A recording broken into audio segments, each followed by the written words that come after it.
Okay, so this is where D-Day began.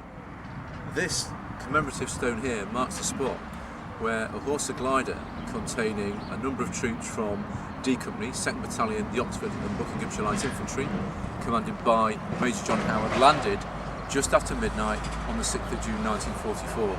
Their target was a bridge that was here. This isn't the original, but that's exactly where it was.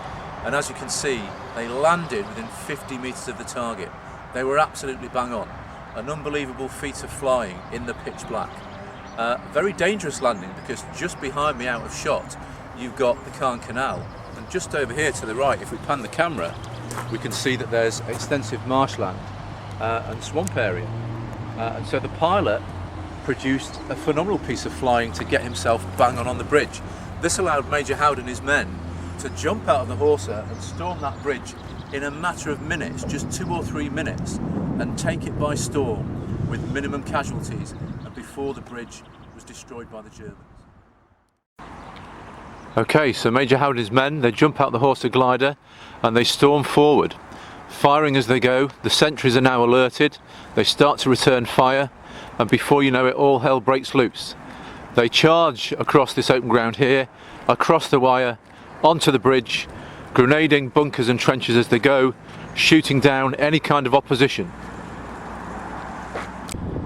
Okay, so Major Howard and his men are on the bridge now. They storm across it. There's tracers zipping through the night.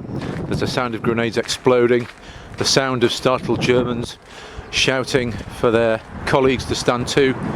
But Major Howard and his troops race across this bridge, firing as they go. Men detailed off to find the demolition charges and disable them. As they go along, the first fatality of British forces, ground forces, occurs as Lieutenant Den Brotheridge gets killed charging across the bridge here. But they get across the bridge, they take it by storm, they overpower the sentries on the bridge and the garrison at the other side. They liberate the Café Gondrée, the first house in Europe to be liberated from the Nazis, and they secure the bridgehead in minutes. Mission is accomplished. And this, of course, is the Café Gondrée itself, the first house in Nazi-occupied Europe to be liberated. The lady, who at the time was just a young child, a young girl, became very great friends with the airborne forces of the United Kingdom.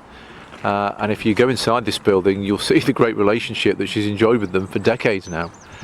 You can see Pegasus standing proudly above the doorway there, and of course we've got the sign itself telling everybody precisely what bridge this is. It's Pegasus Bridge, of course.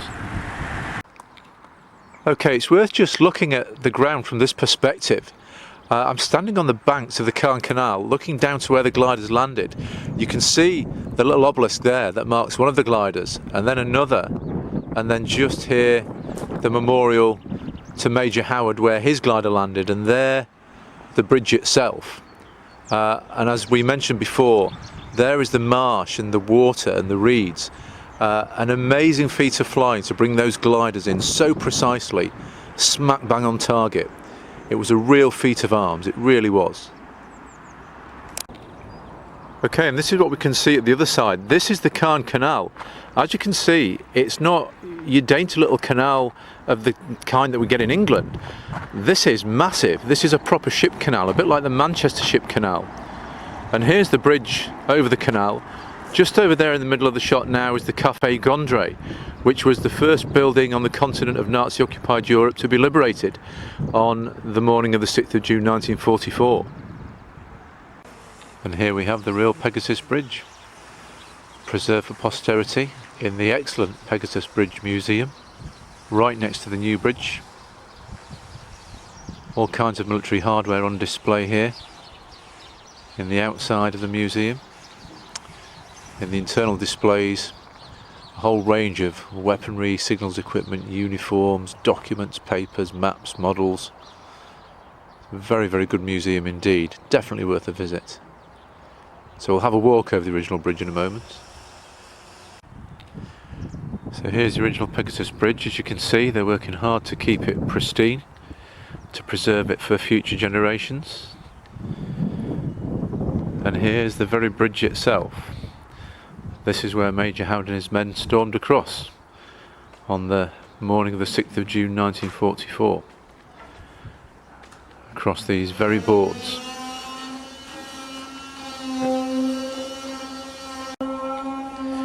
What you can see here on the original bridge are what appear to be bullet strikes in the superstructure. They're obviously in the process of repainting the bridge to preserve it, but you can clearly see those bullet strikes there. Also in the museum you get this mock-up of a Horsa glider. Bit of a beast actually, bigger than I expected it to be. Quite a chunky looking thing. It's amazing when you come here and look around the scene of Pegasus Bridge. If you've ever seen the film The Longest Day, it looks just as it did in the film. When you see the film and then come here, you can imagine the events unfolding on this piece of ground as they did on that fateful night, the 5th, 6th of June 1944.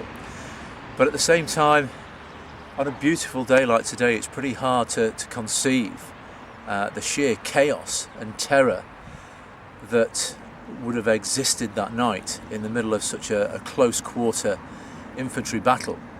The shock and surprise experienced by the Germans, the surge of adrenaline, the determination by the glider-borne troops trying to capture their objective, probably disbelief that they managed to land their gliders smack bang on target, more or less smack bang on H-hour. So I think it's great that this entire area has been preserved as a living memorial to the people that once came here and began the process of liberating Nazi-occupied Europe. It's very easy to get into a bit of a holiday atmosphere. The grounds are kept fantastically well. It's very neat, it's very tidy. The cafe's bright, the people in there are friendly. It's got a bit of a tourist feel. But I think the important thing to remember when you come here is that once upon a time, on a dark windswept June night in 1944, brave men died here.